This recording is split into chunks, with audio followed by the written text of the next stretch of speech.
Hello everyone, welcome back to my channel Sky Tutorials, and today we are going to start a chapter named Things Around Us for grade 6 CBSE।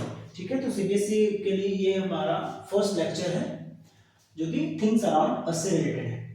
सो हमारी तरफ जो चीजें हैं उसके बारे में इस चैप्टर में बात करने वाले हैं, basically living things and non living things. So differences between living things and non living things. Living things क्या होते हैं एंड नॉन लिविंग थिंग्स क्या होते हैं उसको हम देखते हैं। सो व्हाट आर नोट्स के लिए आप जा सकते हैं हमारे टेलीग्राम चैनल पे स्काई ट्यूटोरियल्स ऑफिशियल, वहां से आपको नोट्स सारे मिल जाएंगे। ओके, इससे जो नोट्स है वो सब मैंने वहां पे अपलोड करके रखे हैं। So living things, organism that show life processes. अब लाइफ प्रोसेसेस क्या होती है? वैसी एक्टिविटीज होती है, वैसे बेसिक प्रोसेसेस होते हैं जो हमारे लाइफ को अर्थ पे पॉसिबल बनाते हैं। अगर वो प्रोसेसेस ना हो, वो एक्टिविटीज ना हो किसी भी लिविंग में, तो वो लिविंग नहीं रह पाएगा इस अर्थ पे। Okay, so organism that show life processes like growth, reproduction and response to stimulus, they are known as living things. Example: human beings, animals, plants, bacteria, birds, insects, etc. Okay, non living things, अब जो life processes show कर रहे हैं तो living things हो गए, तो वैसे जो लाइफ प्रोसेसेस शो नहीं करेंगे वो क्या हो जाएंगे? नॉन लिविंग थिंग्स हो जाएंगे। Objects that do not exhibit any life processes and are not made up of cells, और वो सेल्स के भी बने हुए नहीं होंगे। कोई भी लिविंग होगा तो वो मिनिमम एक सेल का होगा ही होगा।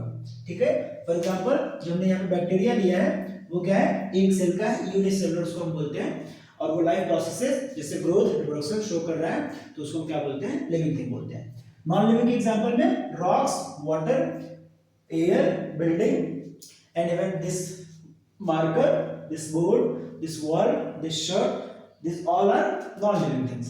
तो लिविंग थिंग्स से नॉन लिविंग थिंग्स में डिफरेंशिएशन देख लेते हैं। Living things and non living things में डिफरेंशिएशन देख लेते हैं। तो ये एस्पेक्ट्स हैं, ठीक है, या फिर ये क्राइटेरियाज हैं, ये क्या है? की पॉइंट्स हैं जिसके बेसिस पे हम डिफरेंशिएट करेंगे। सो द फर्स्ट वन मैंने थोड़ा सा इधर लिखना था। So the first one is cellular organisation. मैंने क्या बोला कोई भी लिविंग होगा तो वो मिनिमम एक सेल का बना हुआ होगा ही होगा। अगर वो लिविंग है तो एक सेल का होगा, दो सेल का होगा, चार सेल का होगा, या फिर हमारे जैसे लाखों करोड़ों सेल्स का हो सकता है। अगर वो नॉन लिविंग है तो वो किसी भी सेल का नहीं होगा। ठीक है, तो cellular organisation made up of cells. Living में क्या हो जाएंगे? They are made up of cells. यहाँ पे क्या हो जाएंगे? They are not made up of cells, not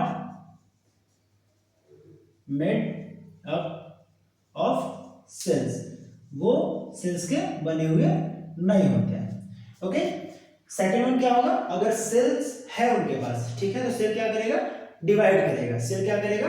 divide करेगा। So they will show growth. Living things will grow internally by cell division. They will grow internally by cell division. अब cell division क्या होता है? Cell division for example हमारे पास पहले एक cell है, ठीक है, ये हमारे पास एक सेल है। एक सेल जब डिवाइड करती है, एक सेल जब डिवाइड करती है तो वो दो सेल बना देती है। ठीक है, एक सेल कितने में कन्वर्ट हो जाती है? दो सेल्स में। ठीक है, फिर से ये क्या हो गया? ये वाला सेल है, ये वाला कितने में डिवाइड हो जाएगा? दो सेल में डिवाइड हो जाएगा। इसी तरीके से प्रोसेस चलती रहती है। तो बताओ, हमारी बॉडी में पहले एक सेल था, फिर दो सेल हुआ, फिर चार सेल हुआ, फिर आठ सेल हुआ, इस तरीके से डिवीजन होते गए और हमारा क्या हो गया? ग्रोथ हो गया। और वो जो ग्रोथ था वो कैसा था? इंटरनल ग्रोथ था। वो जो ग्रोथ था वो कैसा था? इंटरनल ग्रोथ था। Non living thing do not grow, non living things do not grow, ये ग्रो नहीं करते हैं। ठीक है, और शो एक्सटर्नल ग्रोथ। ठीक है, इसका क्या मतलब हुआ? इसका मतलब ये हुआ हमारे में इंटरनल है, मतलब अंदर से ग्रो कर रहे हैं। ऐसा नहीं कि बाहर से हमने ऐसे कपड़े पहन लिए ढेर सारे, उसके बाद हम बड़े हो गए। ठीक है, एग्जांपल के लिए अगर कचरा हो, ठीक है, तो कचरा पहले दिन कुछ इस तरीके का होगा, ठीक है, फिर कुछ इस तरीके से बड़ा हो जाएगा, क्योंकि ऊपर से हमने कचरा डाल दिया, फिर तीसरे दिन इस तरीके से बड़ा हो जाएगा, फिर चौथे दिन इस तरीके से बड़ा होता रहेगा। तो क्या हो रहा है? ऊपर से हम क्या कर रहे हैं? कचरा भरते जा रहे हैं, ढेर बनता जा रहा है। ठीक है, या फिर सैंड ले लीजिए।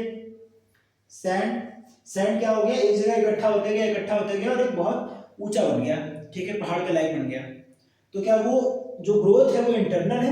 नहीं, वो क्या हो गया? बाहर से आके उसके ऊपर लेयर बनती गई है। तो उसको हम ग्रोथ में कंसीडर नहीं करते हैं। ओके, न्यूट्रिशन, ठीक है, न्यूट्रिशन, अगर अब कोई लिविंग है तो ग्रो कर रहा है, तो ग्रो करने के लिए उसको क्या चाहिए, न्यूट्रिशन भी चाहिए, ठीक है, कोई भी लिविंग है तो खाना तो खाएगा ही खाएगा। ओके, न्यूट्रिशन एक प्रोसेस है जिसमें हम क्या करते हैं, खाना खाते हैं और उससे एनर्जी ऑब्टेन करते हैं। Obtain and use food for energy and they do not require nutrition और energy, they do not require energy, लिखना सही नहीं होगा एनर्जी, क्योंकि जैसे इलेक्ट्रिसिटी है तो वो भी क्या है, एक फॉर्म ऑफ एनर्जी है, तो एनर्जी ना लिख के हम क्या लिख सकते हैं, दे डू नॉट रिक्वायर फूड और एनर्जी, फूड न्यूट्रिशन, उनको किसी भी फूड की जरूरत नहीं है, किसी भी न्यूट्रिशन जैसे प्रोसेस की जरूरत नहीं है, ठीक है। जैसे अगर पेट्रोल देंगे तो क्या है, उसके लिए क्या है, फ्यूल है, क्या उसके लिए फ्यूल है, लेकिन न्यूट्रिशन में जो प्रोसेस होता है वो उनके लिए जरूरी नहीं है। पेट्रोल है, डीजल है, जो व्हीकल्स हम चलाते हैं या फिर जो हमारा बल्ब चल रहा है इलेक्ट्रिसिटी की वजह से चल रहा है, बट न्यूट्रिशन का उसका कोई लेना नहीं है। एनर्जी उनको भी चाहिए लेकिन न्यूट्रिशन के प्रोसेस से उनको नहीं चाहिए।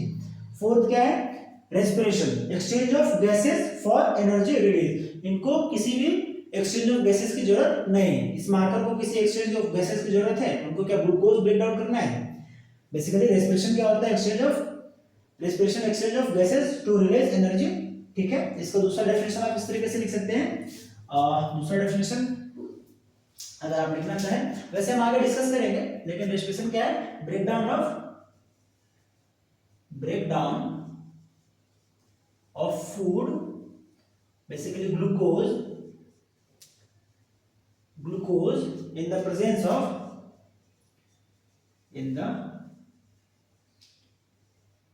of oxygen to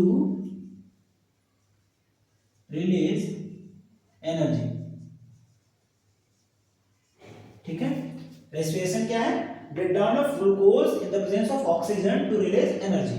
ओके, इनको किसी भी रेस्पिरेशन की भी जरूरत नहीं है, ठीक है। रेस्पॉन्ड टू स्टिमुलस मींस कोई अगर बाहरी फैक्टर आ रहा है तो हम क्या करेंगे, उसके प्रति रिस्पॉन्ड करेंगे, ठीक है। इसको मैं कितना भी मारूं, ये वॉल है, इसको मैं कितना भी मारूं, क्या रिस्पॉन्ड करेगा नहीं, लेकिन अगर आपको इस तरीके से मारे तो आप क्या करेंगे, रिस्पॉन्ड करेंगे, ठीक है। तो ये क्या है, रिस्पॉन्ड टू स्टिमुलस, इनमें कोई भी रिस्पॉन्स नहीं होता है। Respond to changes in the environment. Reproduction, हाँ ठीक है, रिप्रोड्यूस ऑफस्प्रिंग्स, जो लिविंग थिंग्स होते हैं वो क्या करते हैं, अपने जैसे ऑफस्प्रिंग्स प्रोड्यूस करते हैं। जैसे हम किसी के ऑफस्प्रिंग है, अपने माता पिता के क्या है, ऑफस्प्रिंग है, ठीक है। जो काऊ है वो बेबी को जन्म देती है, ठीक है। जो हेन्स है वो क्या करते हैं, दे प्रोड्यूस एग्स, ठीक है। जो डक्स है, हेन्स है, वो क्या करते हैं, they produce eggs. Okay, they do not produce their young one, living things produce करते हैं, नॉन लिविंग थिंग्स प्रोड्यूस नहीं करते हैं। मूवमेंट, अच्छा इस मार्कर को अगर मैं रखूं, इस मार्कर को मैं इस तरीके से रखूं तो क्या मूव कर पाएगा, नहीं कर पाएगा। क्या करना पड़ेगा, इसको हम मूव करवाएंगे तब ये मूव करेगा, ठीक है। एक्सटर्नल फोर्स चाहिए, but living things can move by their own, living things खुद से मूव कर सकते हैं, कोई धक्का देने उनको नहीं जाता है। प्लांट्स क्या करते हैं, एक जगह से दूसरी जगह मूव नहीं करते हैं, ठीक है। एक जगह से दूसरी जगह मूव करने को हम क्या बोलते हैं, लोकोमोशन बोलते हैं, मूवमेंट नहीं बोलते हैं, ठीक है। एक बार क्लियर कर दूं, एक प्लेस से अभी मैं यहाँ पे खड़ा हूँ, ठीक है, यहीं पे अगर अपने बॉडी पार्ट्स को मूव करवा रहा हूँ तो वो मूवमेंट है, लेकिन एक जगह से मैं दूसरी जगह अगर जा रहा हूँ तो ये क्या है, लोकोमोशन है। तो प्लांट्स भी क्या करते हैं, मूव तो करते हैं बट लोकोमोट नहीं करते हैं, ठीक है। जैसे फ्लावर खिलता है, ठीक है, कली से जब फ्लावर खुलता है, बर्ड से जब फ्लावर बनता है तो वो क्या कर रहा है, एक तरीके का मूवमेंट है। या फिर इन सर्च ऑफ वाटर, जो रूट्स है वो डीप जाते रहती है, वो क्या है, मूवमेंट है। सनलाइट के सर्च में जो हमारे लीव्स होते हैं वो ग्रो करते हैं, तो वो क्या है, मूवमेंट है। तो living things show movement and non living things do not show movement by their own. Silver का तो हमने देख ही लिया। तो बेसिकली 5, 6 एंड 7। फाइनली एक और लिख सकते हैं, डाई, जो लिविंग थिंग्स होते हैं दे डाई फाइनली, वो एंड में मर जाते हैं, ये तो पहले से मरे हुए होते हैं बेचारे, ठीक है। तो आप इसको इस तरीके से याद रखें, सेलुलर ऑर्गेनाइजेशन पहले उसका क्या होगा, बर्थ होगा, ठीक है। तो बर्थ होगा, उसके लिए क्या चाहिए, उसको न्यूट्रिशन चाहिए। न्यूट्रिशन जैसे ही लेगा तो क्या करेगा, न्यूट्रिशन जैसे ही लेगा तो क्या करेगा, फूड को तोड़ेगा, फिर वो ग्रो करने लग जाएगा, ठीक है। फूड को तोड़ेगा और ग्रो करने लग जाएगा। सो फर्स्ट वन पहले उसका बर्थ हुआ, ठीक है। सेकंड वन वो क्या कर रहा है, न्यूट्रिशन ले रहा है, ठीक है। थर्ड वन रेस्पिरेशन की प्रोसेस है, न्यूट्रिशन को तोड़ रहा है। फोर्थ वन वो ग्रो कर रहा है, ग्रो करने के बाद वो क्या कर रहा है, एक जगह से दूसरी जगह मूव तो करेगा ही करेगा, ठीक है। फिफ्थ वन वो क्या करेगा, रिप्रोड्यूस करेगा। सिक्स वो क्या करेगा, एक जगह से दूसरी जगह मूव करेगा। सेवन स्टिमुलस के प्रति रेस्पॉन्ड करेगा। And the eighth one is they will die, they will die.